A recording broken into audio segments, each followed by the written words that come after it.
أعوذ بالله من الشيطان الرجيم بسم الله الرحمن الرحيم الحمد لله رب العالمين الرحمن الرحیم مالک یوم الدین صدق اللہ العظیم۔ میں گواہی دیتا ہوں کہ اللہ ایک ہے اور وہی عبادت کے لائق ہے، اور وہ تمام مخلوق کا پالنے والا خالق، مالک اور رازق بھی ہے۔ میں اس بات کی گواہی دیتا ہوں کہ محمد مصطفیٰ احمد مجتبیٰ رسول عربی صلی اللہ علیہ وسلم اللہ رب العزت کے بندے اور آخری رسول ہیں اور خاتم النبیین بھی ہیں۔ ہم سب کا یہ عقیدہ ہے، بلکہ تمام امت مسلمہ کا یہ عقیدہ ہے، ان کے بعد کوئی اور نبی نہیں آنے والا، نبوت کا دروازہ ان پہ بند ہو چکا ہے۔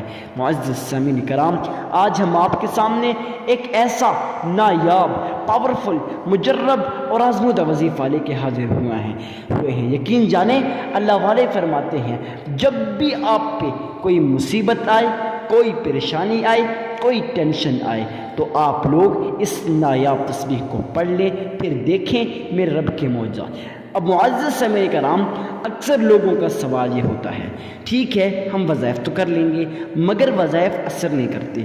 دیکھیں میرے بھائی، جو لوگ یہ کہتے ہیں وظائف اثر نہیں کرتے، آج کی اس ویڈیو کے اندر میں آپ کے تمام سوالوں کا جواب دینے والا ہوں کہ وظائف کیوں اثر نہیں کرتے، آپ کیسے وظیفہ کریں گے کہ آپ کے وظائف اثر کریں گے۔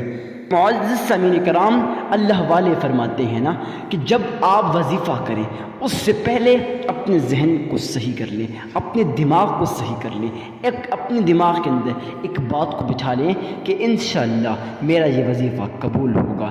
اور جب آپ اس طرح سے کہیں گے نا کہ میرا یہ وظیفہ قبول ہوگا، تو پھر دیکھیں کہ آپ کا وظیفہ کیسے قبول نہیں ہوتا۔ معزز سامعین کرام، چلتے ہیں آج کے وظیفے کی طرف، مگر اس سے بڑھنے سے پہلے آپ کو ایک بات لازم بتا دوں۔ دوستوں، آپ نے ویڈیو کو اینڈ تک واچ کرنا ہے، آپ نے کسی بات کو سکپ نہیں کرنا تاکہ آپ لوگوں کا نقصان نہ ہو جائے۔ اب آپ کہیں گے حضرت اس میں ہمارا کیا نقصان ہے کہ ہم وظیفہ سنتے ہیں یا نہیں سنتے، سکپ کرتے ہیں؟ دیکھیں بھائی، نقصان آپ لوگوں کا ہے جب آپ لوگ بلا صرف اور صرف آپ وظائف کو سن لیتے ہیں نا، اور صرف اور صرف وظائف سن لیتے ہیں، پیچھے وہ تمام اہم مسائل سن ہی نہیں پاتے، سمجھ ہی نہیں پاتے۔ کون سے اہم مسائل؟ وہ اہم مسائل جن کو اگر آپ سمجھ جائیں تو 100% آپ کا وظیفہ قبول ہوگا۔ تو معزز سامعین کرام، آج کی اس ویڈیو کے اندر آپ نے ان تمام اہم مسائل کو بھی لازمی سمجھ لینا ہے۔ تو چلتے ہیں وظیفے کی طرف۔ سب سے پہلے آپ لوگوں نے اللہ کے حضور صدقہ دینا ہے۔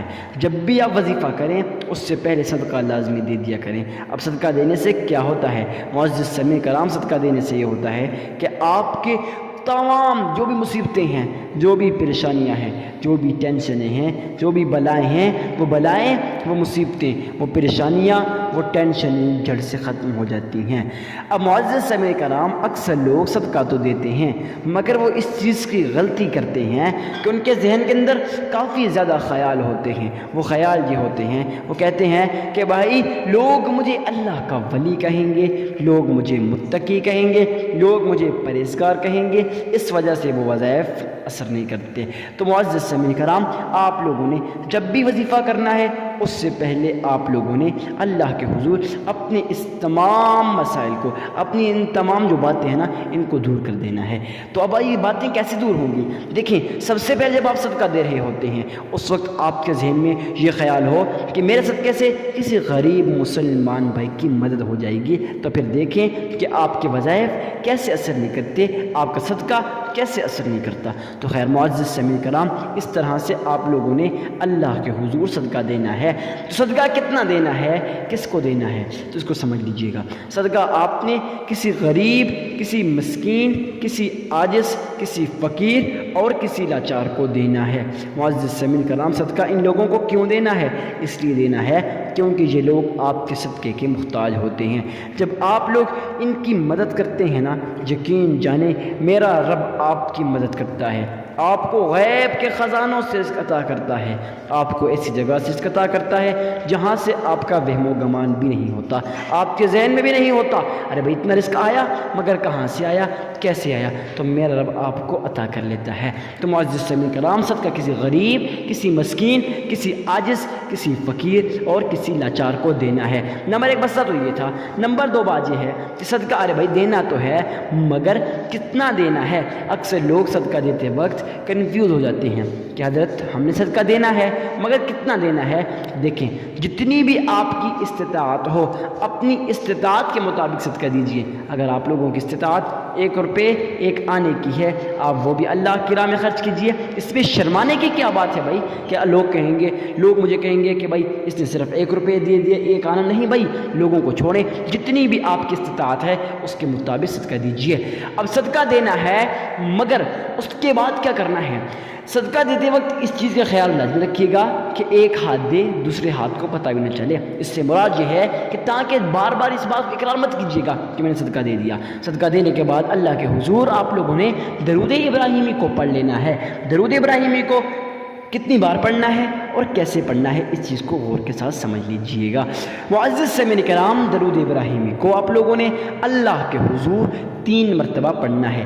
اب بات آتی ہے ارے بھائی درود ابراہیمی کو پڑھنا ہے مگر کیسے پڑھنا ہے؟ جی ہاں، اکثر لوگ اس چیز کے بارے میں پوچھتے ہیں۔ دیکھیں بھائی درود ابراہیمی کو آپ نے کچھ اس طرح سے پڑھنا ہے گویا آپ اپنے ذہن کے اندر اس خیال کو پیدا کیجئے کہ آپ روضہ رسول کی جالیوں کے سامنے کھڑے ہو، محمد مصطفیٰ احمد مجتبیٰ رسول عربی صلی اللہ علیہ وسلم آپ کے اس درود ابراہیمی کو سن رہے ہیں۔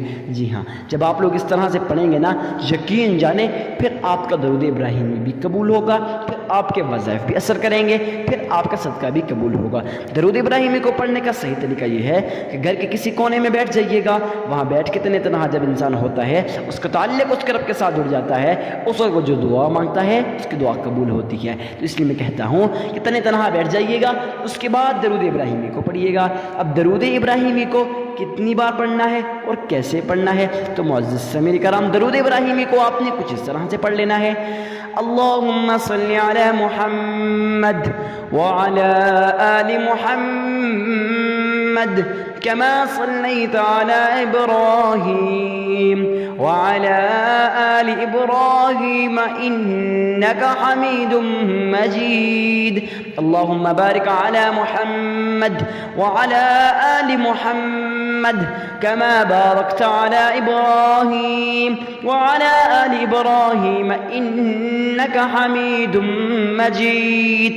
جی ہاں معزز سامعین کرام، اس طرح سے درود ابراہیمی کو پڑھنے کے بعد آپ لوگوں نے 313 مرتبہ اللہ الصمد پڑھ لینا ہے اور صرف 33 مرتبہ سورۃ کوثر انا اعطیناک الکوثر فصلی لربک وانحر ان شانئک هو الابتر، آپ لوگوں نے اس سورت کو 33 مرتبہ پڑھ لینا ہے۔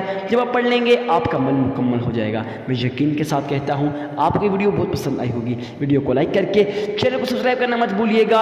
معزز سامعین کرام، صدقہ جاری سمجھ کر اس ویڈیو کو شیئر کرنا مت بھولیے گا۔ ملتے ہیں کسی نیکسٹ ویڈیو میں، اجازت دیجیے، تب تک کے لیے اللہ حافظ۔